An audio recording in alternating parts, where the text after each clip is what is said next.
Thanks so much for being here today. It's quite lovely, isn't it? It's lovely. All right, so today I am going to be talking about how William essentially is freezing Harry out. I don't think he's doing this in the way I'm speaking about today. We know he is freezing him out in other ways, but intentionally around their mother, Harry and William's mother, Harry is being frozen out of some, I think very meaningful things. And I'm going to talk to you today about how William is just really so much more superb in everything that he is doing. Like, he's got it figured out without saying anything. Like, you don't hear him come out and put things in documentaries and in books and all these things. And Harry does. And Harry, he is just going so far off the Rubicon of life. It's tragic. It really is tragic. And yeah, that's what we're going to talk about today. All right, so let's get into it.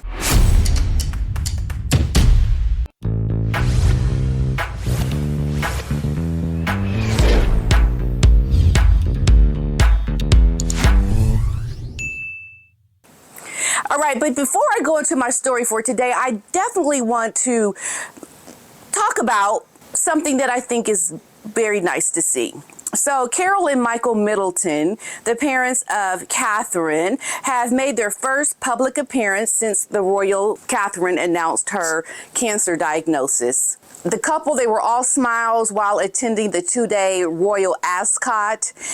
Throughout the day, the Middletons were seen mingling with other members of the royal family, including Princess Eugenie, Duchess Sophie, and of course, their son-in-law, Prince William. In fact, Carol and both William wore wide grins. They were so happy as they chatted with each other. And in one instance, William, he could be seen laughing while lending Carol a hand as they walked across the grass at the Ascot race course. William, he gets along really well with his parents-in-laws. It is so nice to see. I just love the relationship that William has with his parents-in-laws because it shows you the unity of the family with the other members of the royal family. You have William with his parents-in-law speaking with William's cousins and the rest of the family. Like, they get along and they're not excluded from controversy. We know that the Middletons have had controversy within their family, other extended family members. However, Catherine is just held, true to her connection to her family, regardless of some embarrassment that may have come with other relatives of their family. And it's just a testament to the good nature and the good person that Catherine is. And I just love to see William, sitting around, chatting. He goes to visit with his parents-in-laws. And the relationship is really nice. And then I reflect on that with Harry and his in-law, like literally his one in-law, no other family members, no extended relatives. And I can imagine Harry and Doria just sitting around smoking weed all day. Like, that's the extent of his relationship with his in-law. Like, Harry is not going around to events doing really nice family things with other members of the family. I mean, they're just alone in their big mansion in Montecito. I mean, how meaningful of a life are you living now, Harry? How? Not very much of a meaningful life you are living with your one parent-in-law, Doria. Sad. I can just see that existence is just being sad and pathetic. That's what I see. Okay, moving on. I think it's a time to look at how Harry is being frozen out of his mother's legacy. And he tries to, in a very cheap, sneaky kind of way, tries to hold on to his mother's legacy vicariously through his wife. We know that Princess Diana, she died when she was 36 years old. And it really was a time when she was in the prime of her life, beginning her life as a single woman, no longer within the royal fold, but raising her two sons, one to be the future king of England. And let's just keep it straight. Harry was specifically born to be the spare. He couldn't even hold up to his obligation to be the spare. Okay? So we know that Harry was supposed to support his brother, be there for his brother, and the fact that his wife, Meghan, is the one that got Harry to not withhold his true commitment to his mother shows you how much she was not good for Harry. It shows you that Meghan was not the person that his mother would have approved of, because Meghan has done everything she can to break Harry away from what his true future was supposed to be, and that was to support his brother. That's what Diana would have wanted. And this is how you know Diana would not have approved of Meghan, because Meghan tore Harry away from the legacy that Diana gave birth to Harry for. And that was for him to support his brother and to be the spare to his brother. And, you know, Meghan is not the one that it should be in any way be likened to that of Princess Diana. And I'll talk about that a little bit more.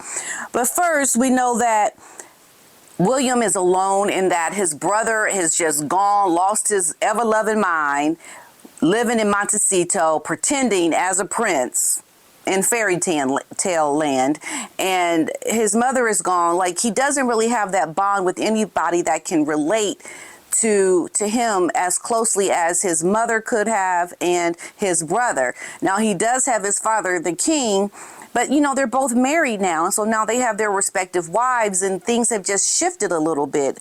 But I think that's something to look at. And also that the brothers would have been the one to take on the legacy of Diana after her death. And William is able to still do that. And the fact that Catherine is able to support William in his life as the future king lets you know that Catherine would have been well received by Diana, because she's there to support William.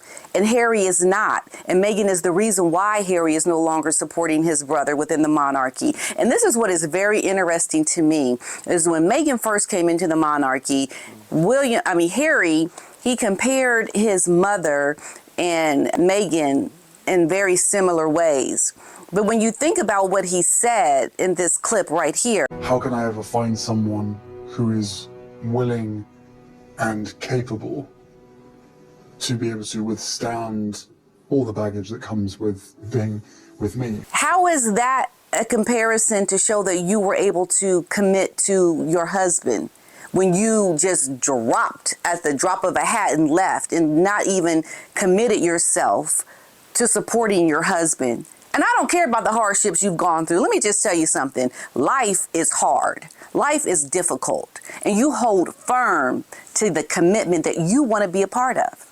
See, Meghan did not want to be a part of this commitment to support her husband, because she wanted to support herself and her own goals and future. This is why we see her sneaking in on Harry's territory all the time.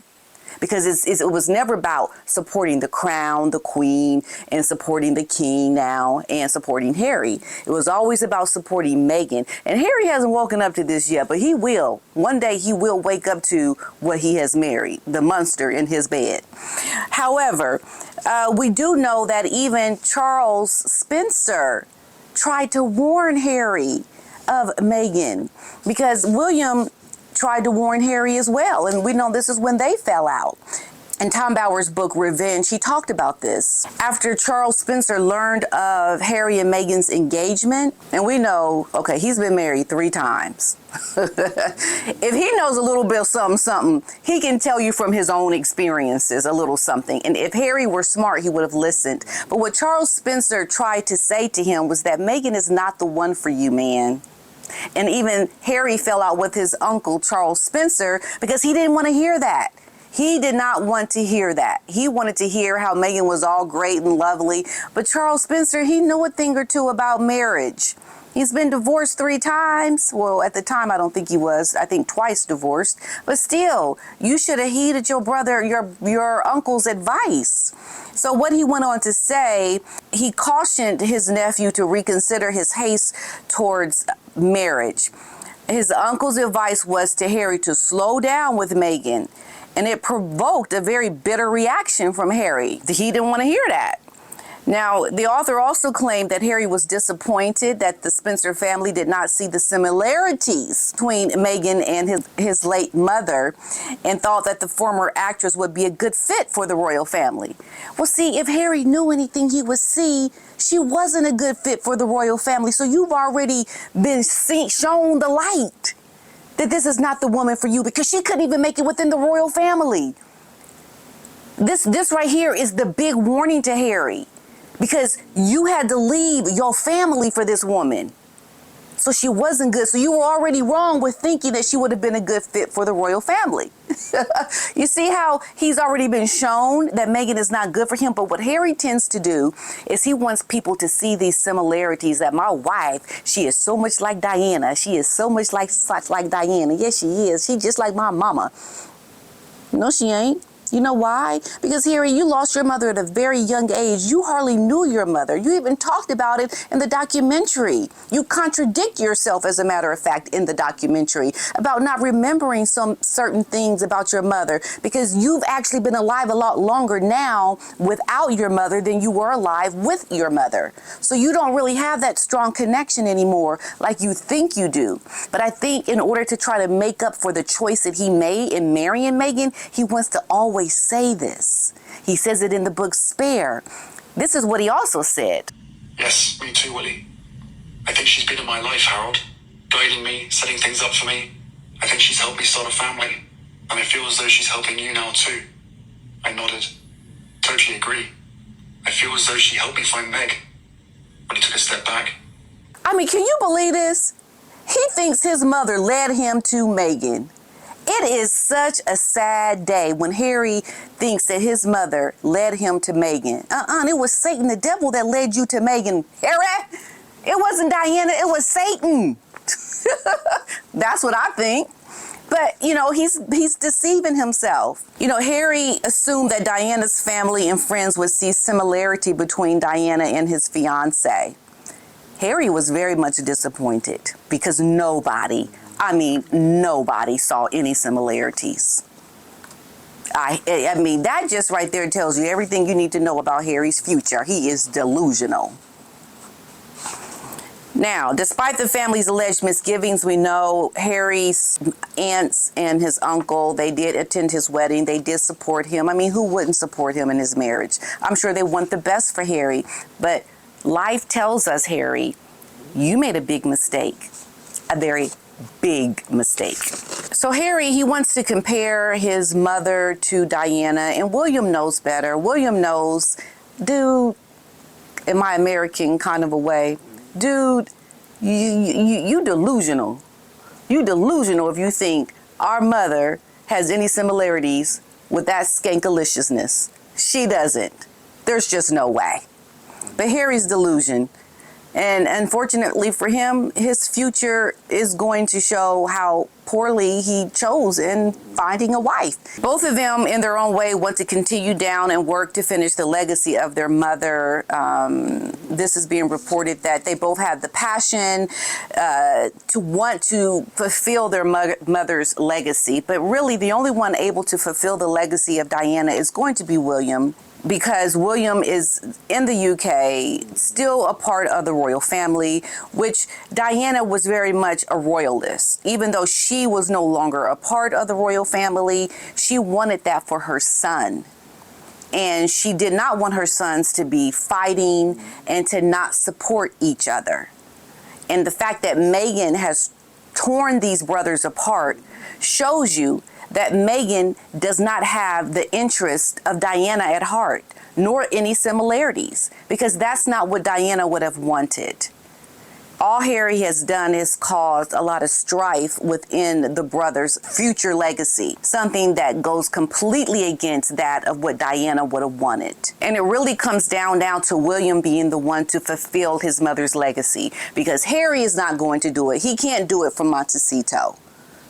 William can continue to do the things that his mother would have been a part of, working around Africa and conservation and HIV and child care, homelessness, mental health. These are all things that Diana was very much an advocate for. And William is continuing the legacy. What is Harry doing in terms of his mother's legacy? Trying to tiptoe his way around awards and accolades so he can become a celebrity and put all the emphasis on how well he needs to be received rather than how he can help and support others. Harry's not doing that. When you look at the legacy of William and you look at Harry, William is going to fulfill the legacy of his mother, and Harry's just going to be frozen out of everything that was meaningful to his mother. And it's not going to be until much later in Harry's life, that after time has gone by and after he's divorced and, you know, these children are grown and they're living their independent lives, Harry's going to see how he was bamboozled by Satan the devil to go live in America with this pretend wannabe actress and all the things that they're trying to do to bring attention on themselves. And that's not what Diana would have wanted. She would have wanted the brothers to be more giving and supporting people in need. And now all Harry is really out to do is to support himself and to try to convince people that his wife is similar to his mother. And if that ain't nothing but a lie, I don't know what is. I mean, that's a lie. Okay? Meghan Markle is nowhere near anything like Princess Diana. But Harry can continue to fool himself because I think that is the only way he can feel good about himself, is to try to find a similarity between his wife and Princess Diana's, her legacy.